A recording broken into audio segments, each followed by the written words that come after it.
Hello दोस्तों, आपका एक बार फिर से स्वागत। क्लास 12 केमिस्ट्री चौथी यूनिट चल रही है रासायनिक बलगत की। यहाँ पे न्यूमेरिकल्स हम लोग कर रहे हैं और आज हम थोड़ा डिफरेंट टाइप का न्यूमेरिकल मतलब अभिक्रिया के वेग सिद्धांत पर आधारित सवाल को हम करने जा रहे हैं। ठीक है, तो पहले प्रश्न को पढ़ लेते हैं। क्या कहा गया है? अभिक्रिया दे रखी है A+2B और जिससे क्या बन रहा है 2C बन रहा है। ये बोल रहा है कि निम्नलिखित आंकड़े प्राप्त हुए, मतलब इस रिएक्शन को प्रयोगशाला में प्रैक्टिकली कराकर देखा गया तो जो परिणाम प्राप्त हुए वो परिणाम आपको एक टेबल के रूप में यहाँ पर दे रखे हैं। 2018 क्या है भाई? 2018 बोर्ड एग्जाम में भी पूछा गया है। एग्जाम में भी कभी भी बेसिक सवाल पूछे जाते हैं, तो अभी रिसेंटली पूछा गया है। अब यहाँ पर ये क्या लिखा हुआ है? ए के ब्रैकेट लगी हुई है, मतलब ये ए का है सक्रिय द्रव्यमान या ए की सांद्रता। ये क्या है? बी का सक्रिय द्रव्यमान या बी की सांद्रता। इकाई क्या होगी? मोल पर लीटर। और इस साइड में रखी है अभिक्रिया की गति, जिसकी इकाई क्या होगी? मोल पर लीटर पर मिनट। अब क्या कह रहे हैं? तो मतलब क्या है इसका? ये मतलब जब अभिक्रिया कोई हो रही थी तो फर्स्ट टाइम जब ऑब्जर्वेशन किया गया, ये पहला परिणाम है। पहले परिणाम से आपको क्या दिख रहा है? पहला परिणाम बता रहा है कि जब अभिकारक ए की सांद्रता 1 थी, अभिकारक बी की सांद्रता भी 1 थी, उस समय अभिक्रिया का वेग 0.15 मोल पर लीटर पर मिनट था। Practical experiment 1। अब ये सेकंड टाइम जब ऑब्जर्वेशन किया गया, सेकंड एक्सपेरिमेंट बोल सकते हो, तो क्या देखा गया कि ए की सांद्रता जो पहले 1 थी ना, वो 1 नहीं रही। ए की सांद्रता को 2 कर दिया गया, 1 से 2 कर दिया गया। ए की सांद्रता बढ़ गई, लेकिन बी की सांद्रता पहले थी वही है। समझिए, सेकंड पॉइंट में जो ए की सांद्रता है वो पहले की अपेक्षा दोगुनी हो चुकी है। पहले 1 थी, अब 2 है। लेकिन बी की सांद्रता जो पहले थी वही आज भी है। और क्या देख रहे हैं कि हम वेग पहले 0.15 था, कितना? 0.30। यानी कि बी की सांद्रता को स्थिर रखा गया, ए की सांद्रता को डबल किया गया, और क्या देख रहे हैं कि वेग भी डबल हो गया। तो ये आंकड़ा इनडायरेक्टली ऐसे भी बता रहा है कि अभिक्रिया का वेग जो है काय पर? ए अभिकारक पर निर्भर कर रहा है, क्योंकि ए की सांद्रता को बदला गया, वेग भी बदल गया। Right now come to the third point. तीसरे पॉइंट पर हम लोग आते हैं। यहाँ आपको क्या दिख रहा है कि ए की सांद्रता 3, मतलब पहले 1 थी, अब उसे चेंज करके 3 कर दिया गया। ठीक है। बी की सांद्रता पहले भी 1 थी और अब भी 1 है। बी की सांद्रता में कोई परिवर्तन नहीं है। वेग देखो जरा, पहले 1.5 था, अब क्या है? 0.45। अगेन वही चीज दोबारा से प्रूफ हो गई कि बी की सांद्रता स्थिर है, ए की सांद्रता को चेंज किया गया, और ए की सांद्रता चेंज करने से वेग परिवर्तित हो गया। यानी वेग काय पर डिपेंड कर रहा है भैया? ए की सांद्रता पर निर्भर कर रहा है। तो ये तीनों, फर्स्ट सेकंड थर्ड, तीनों के तीनों क्या इंफॉर्मेशन दे रहे हैं? तीनों एक्सपेरिमेंट, 3 प्रकार का डेटा जो 3 एक्सपेरिमेंट से मिला, वो हमें इंफॉर्मेशन दे रहा है कि अभिक्रिया का वेग ए पर निर्भर कर रहा है। अब देखिए फोर्थ वाला डेटा, फोर्थ क्या कहता है? फोर्थ डेटा कंपेयर कर रहे हैं फर्स्ट वाले से। Always we are comparing with the first one. पहले वेग कितना था? 1 मोल पर लीटर पर सेकेंड, और फोर्थ वाले में देखो यहाँ भी बढ़। मतलब पहला एक्सपेरिमेंट और फोर्थ एक्सपेरिमेंट क्या दिखा रहा है कि ए की सांद्रता जो थी वही है, ए की सांद्रता में कोई परिवर्तन नहीं है, लेकिन बी की सांद्रता जो पहले 1 थी अब 2 हो चुकी है, बी की सांद्रता डबल कर दी गई है। परिणाम देखते हैं।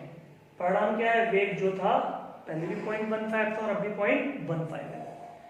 तो फोर्थ एक्सपेरिमेंट मैसेज दे रहा है कि भाई ऐसे तो कोई लेना देना है नहीं, क्योंकि ए की सांद्रता जो पहले थी आज भी वही है, पहले में और फोर्थ में। बी की सांद्रता पहले 1 थी और अब 2 कर दी, डबल कर दी गई।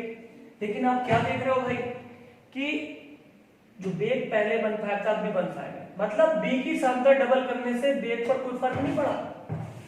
तो ये 1 और 4 क्या इंफॉर्मेशन दे रहा है कि अभिक्रिया का वेग बी की सांद्रता पर निर्भर नहीं कर रहा है। अगेन सीधा एक्सपेरिमेंट नंबर 5 यहाँ पर देखते हैं हम लोग। फिर वही शो कर रहा है कि जो सांद्रता पहले में थी, पहले प्रयोग में थी, 5वें प्रयोग में भी ए की सांद्रता वही है। ए की सांद्रता में कोई परिवर्तन नहीं। बी की सांद्रता पहले प्रयोग में 1 हुआ करती थी, अब 3 है, मतलब बी की सांद्रता को ट्रिपल कर दिया गया, 3 गुना कर दिया गया। लेकिन क्या दिख रहा है? वेग पहले एक्सपेरिमेंट में भी 0.15 था और अब भी 0.15 है। यानी कि ये 4 और 5 दोनों एक्सपेरिमेंट शो कर रहे हैं कि भैया ए की सांद्रता तो हमने वही रखी हुई है, बी की सांद्रता को चेंज करके देखा गया 2 बार। एक्सपेरिमेंट 4 और 5 बता रहा है कि मैंने ए की सांद्रता तो वही रखी जो पहले थी, वही रखी, लेकिन 4 और 5 में क्या किया, बी की सांद्रता को चेंज किया, लेकिन वेग पर कोई प्रभाव नहीं पड़ा। देखो पहले 1.5 था, 4 में 1.5 है, 1.5 है, यानी अभिक्रिया का वेग बी पर निर्भर नहीं करता। ये तो हमने समझा कि डेटा में लिखा हुआ क्या है। अब पूछ क्या है, अभी तक प्रश्न को समझ रहे हैं हम। इस अभिक्रिया के गति सिद्धांत को स्पष्टीकरण देते हुए लिखिए। गति सिद्धांत मतलब ये जो बातें बता रहा था, इन्हीं को आपको मैथमेटिकली लिखना है। आपको बताना है कि अभिक्रिया का वेग किस अभिकारक पर निर्भर कर रहा है, किस पर निर्भर नहीं कर रहा है। निर्भर कर रहा है तो किस प्रकार निर्भर कर रहा है, मतलब वेग दोगुना करने पर, सांद्रता दोगुनी करने पर वेग पर क्या प्रभाव पड़ता है, सांद्रता 3 गुनी करने पर वेग पर क्या प्रभाव पड़ता है। आइए इसे सॉल्व करते हैं। मैंने इनिशियली पहले एक वीडियो में आपको बता चुका हूं कि कोई अभिक्रिया इस तरह से हो रही है, मान लिया A + B है और ये अभिक्रिया करके क्या बना रहे हैं, उत्पाद बना रहे हैं। तो अभिक्रिया की वेग समीकरण, अभिक्रिया का वेग नियम, जैसे हम द्रव्य अनुपाती क्रिया का नियम भी कहते हैं, तो अभिक्रिया का तात्कालिक वेग अगर हम बोले dx/dt, काय के समानुपाती होता है भाई, अभिकारकों की सांद्रताओं की। पहला अभिकारक कौन, A, तो A की सांद्रता ले ली, दूसरा अभिकारक कौन, B, तो B की सांद्रता ले ली, है ना। अभिक्रिया का वेग अभिकारकों की सांद्रता, ये अभिकारक है और ये हो गई अभिकारक की सांद्रता, ये अभिकारक और ये अभिकारक की सांद्रता, बीच में कोई चिन्ह नहीं है तो गुणा का चिन्ह होगा, गुणा का चिन्ह होगा ना, गुणनफल हो गया। तो अभिक्रिया का वेग नियम यही कहता है कि अभिक्रिया का वेग अभिकारकों की सांद्रताओं के गुणनफल के समानुपाती होता है। तो ये अभिक्रिया का वेग हो गया। एक छोटी सी कमी है इसमें, मुझे कोटि पता नहीं है। अगर मुझे पता चल जाए कि A के सापेक्ष कोटि जो है 2 है, तो यहाँ A की पावर 2 लगाई जाएगी।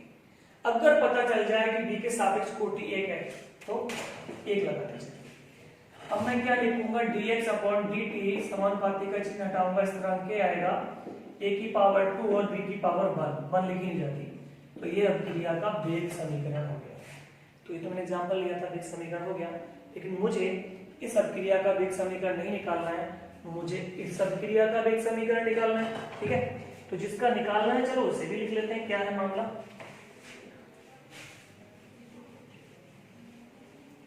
अब इस अभिक्रिया का निकालना है जिसमें लिखा हुआ है A + 2B gives 2C। अब आप कह रहे हो यार इसमें क्या है, dx/dt लिखो, समानुपाती करो, काय के A की सांद्रता के, काय के B की सांद्रता के, 2 है पावर 2 लगा दो, 1 है पावर 1 लगा दो। नहीं, ये जो अगर वास्तव में ये समीकरण सही होती, अगर ये कोटि A के सापेक्ष 1 होती और B के सापेक्ष 2 होती, तो फिर इतना सारा डेटा देने की कोई जरूरत नहीं थी। मतलब ये जो कोटि दे रखी है आपको वेरीफाई करनी है, ये सही नहीं है, मतलब ये चीज आपको निकालनी है। तो वेग समीकरण तो यही होगी पक्का। ठीक है, प्रॉब्लम ये है कि कोटि A के सापेक्ष 1 है या नहीं है, मुझे नहीं पता। कोटि B के सापेक्ष 2 है या नहीं है, मुझे नहीं पता। तो ये कोटियां ये ज्ञात करनी है मुझे। वेग समीकरण तो यही रहेगी, मैं A के सापेक्ष कोटि ज्ञात करूंगा, वो यहाँ पे लगा दूंगा पावर में, B के सापेक्ष कोटि ज्ञात करूंगा, वो यहाँ लगा दूंगा पावर में, और वो कोटि कैसे ज्ञात की जाएगी, इसके लिए सारा डेटा दिया हुआ है। चलिए लिखते हैं इसके लिए। अब कोटि पता तो है नहीं, निकालनी है तो पहले मानना पड़ेगा। माना अभिक्रिया अभिकारक A के सापेक्ष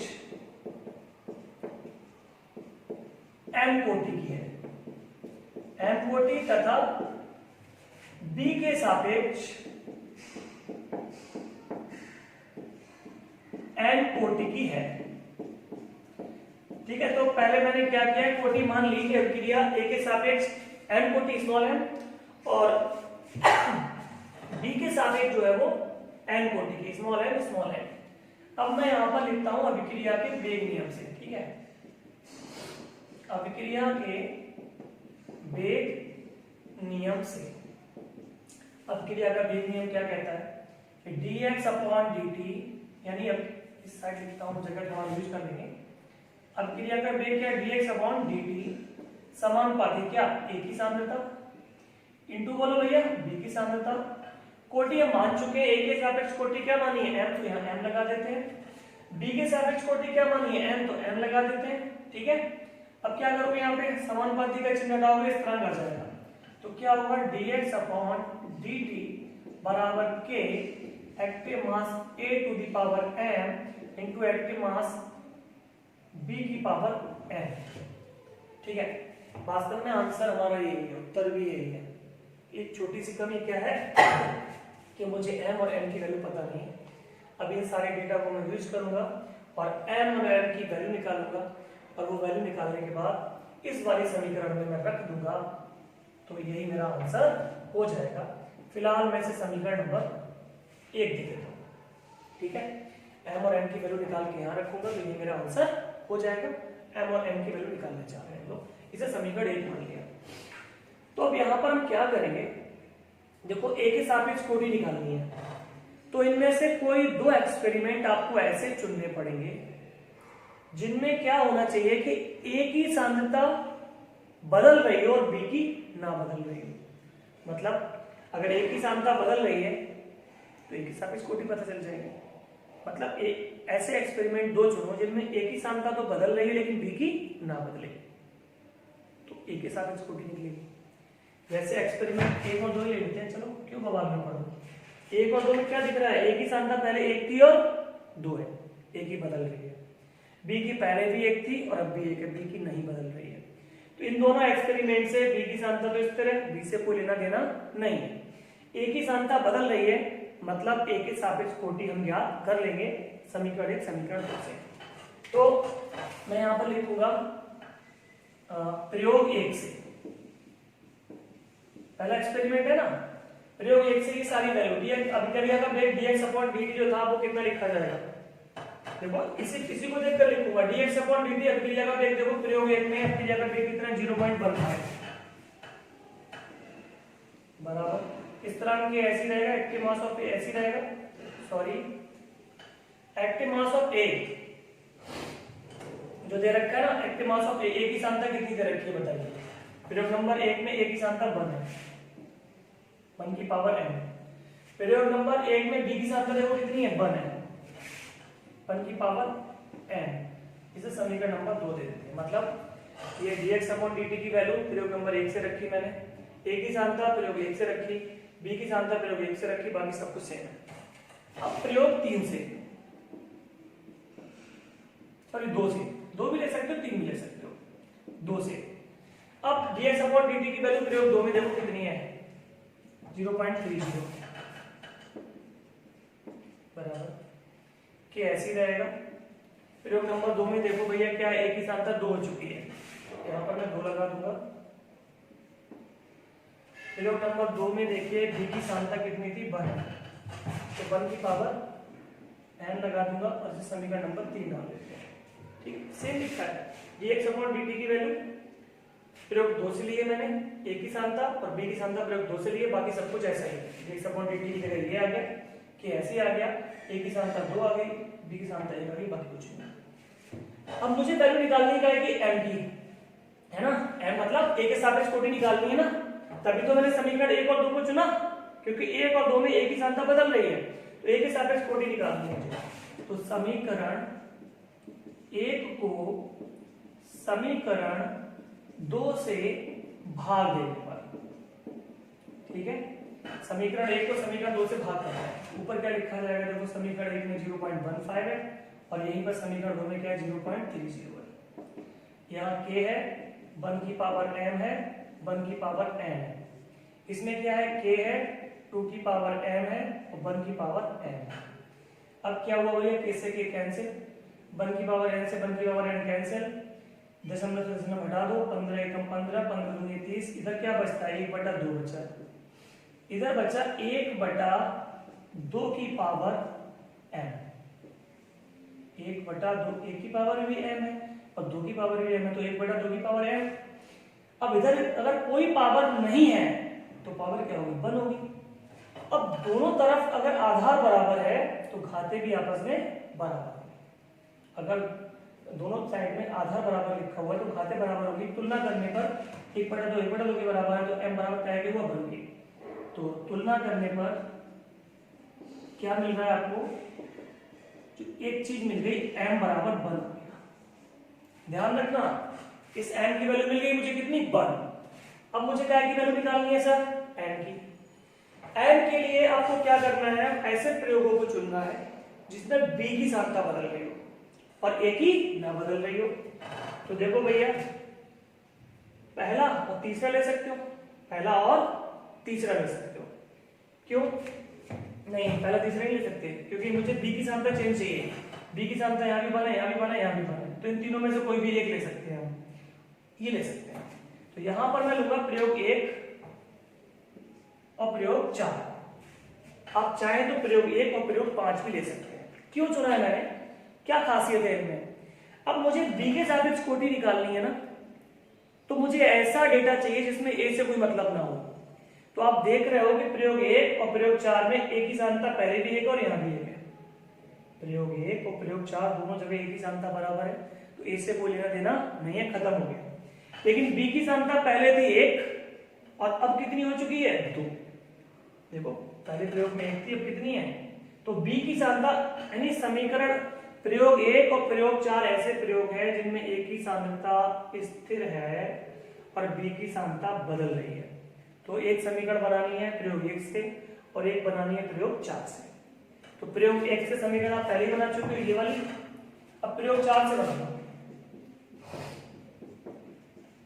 आप चाहो तो प्रयोग 5 से भी बना सकते हो, ठीक है। अब प्रयोग 4 से, प्रयोग 4 में मूल समीकरण यही चल रही है, क्योंकि लास्ट में m और n की वैल्यू मुझे यही रखनी है। तो प्रयोग 4 में dx अपॉन dt क्या है, ये रहा वेग। dx अपॉन dt मतलब वेग कितना है, 0.15। प्रयोग 4 में बराबर कैसे रहेगा, प्रयोग 4 में a की सांख्यता कितनी है भैया, 1 है, तो 1 की पावर m रहेगा।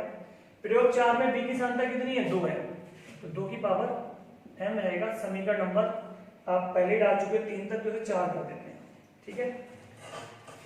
तो आप समझ गए मैंने समीकरण 1 और 4 को चुना है। तो समीकरण 1 को भाग करना है कितने, समीकरण 4 से। सो 1 को नहीं भैया, इसे भाग करेंगे, समीकरण 1 को नहीं, समीकरण 2 है ये। समीकरण 2 को समीकरण 3 से भाग किया गया था, है ना, 2 को 3 से। अब मुझे कौन सी को, 2 को भाग करना है 4 से, क्योंकि समीकरण 1 तो मैं स्टैंडर्ड मान ली ना, स्टैंडर्ड मान ली है। तो ये है एक समीकरण जो यहां से बनी, वो ये रही 2 नंबर की। यहां से समीकरण बनी उसे क्या नंबर दिया था हमने, समीकरण 2। और जो यहां से समीकरण बनी उसे क्या नाम दिया, समीकरण 4, ठीक है। तो समझ लो, दिक्कत नहीं होनी चाहिए। यहां से समीकरण बनी, वो समीकरण कौन सी हो गई, 2 नंबर की। यहां से बनी वो समीकरण 4, तो समीकरण 2 को भाग करना है कितने, समीकरण 4 से। सारी कहानी क्लियर है। समीकरण 2 ये नहीं, लिख लो क्या है, 0.15, इधर क्या आता है, k आ रहा है, 1 की पावर क्या आ रहा है, m आ रहा है, 1 की पावर क्या आ रहा है, n आ रहा है, बटे में समीकरण 4 को लिखो, ये रहे 0.15 आ रहा है, k आ रहा है, 1 की पावर m आ रहा है, 2 की पावर क्या आ रहा है, n आ रहा है, बराबर का चिन्ह है, काटेंगे, बंद हो गया, कैसे k कट गया, c कट गया, तो इधर बचा 1, इधर बचा 1 की पावर भी n है और 2 की पावर भी n है, तो 1/2 की पावर n। अब यार दोनों का आधार बराबर करना है, क्योंकि मुझे घात की वैल्यू चाहिए। तो आप जानते हो कि किसी भी संख्या की घात अगर 0 हो जाए तो वो संख्या 1 हो जाती है। तो मैं इसे लिख सकता हूं 1/2 की घात 0, क्योंकि 1/2 घात अगर 0 है तो ये 1 ही हो गया ना। तो 1 बराबर क्या है, सर 1/2 की घात 0 बराबर 1 के, 1 बराबर इसके। तो यहाँ पर मैंने आधार बराबर करने के लिए 1 को क्या लिखा, 1/2 की घात 0। 1/2 की घात 0 का मतलब 1 ही होता है। तुलना करोगे, आधार बराबर है, आधार बराबर है, तुलना करने पर आपको क्या मिलेगा कि 1/2 बराबर 1/2, n बराबर 0, n बराबर 0 मिल जाएगा, ठीक है। क्वेश्चन खत्म हो चुका है हमारा, n की वैल्यू मिल गई, n की वैल्यू मिल गई। हम क्या लिखेंगे, m व n के मान समीकरण 1 में रखने पर, m व n के मान समीकरण 1 में रखने पर, समीकरण 1 ये रही, dx अपॉन dt ऐसे ही रहेगा, बराबर k रहेगा into active mass of a। a की पावर m हुआ करती थी और m की वैल्यू मुझे मिल गई है 1, तो 1 लिखा जाएगा, into active mass of b, b की पावर m, और n की वैल्यू मुझे 0 मिल गई है, 0 लिखा जाएगा। और अभी बात हुई थी किसी संख्या की पावर 0 होगी तो वो संख्या 1 हो जाएगी, मतलब ये तो खत्म हो गया। तो क्या आ गया, dx अपॉन dt बराबर k active mass of A, 1 लिखा नहीं जाता है, तो यही अभिक्रिया की वेग समीकरण होगी और यही वेग समीकरण का सिद्धांत है। Okay, thank you for watching.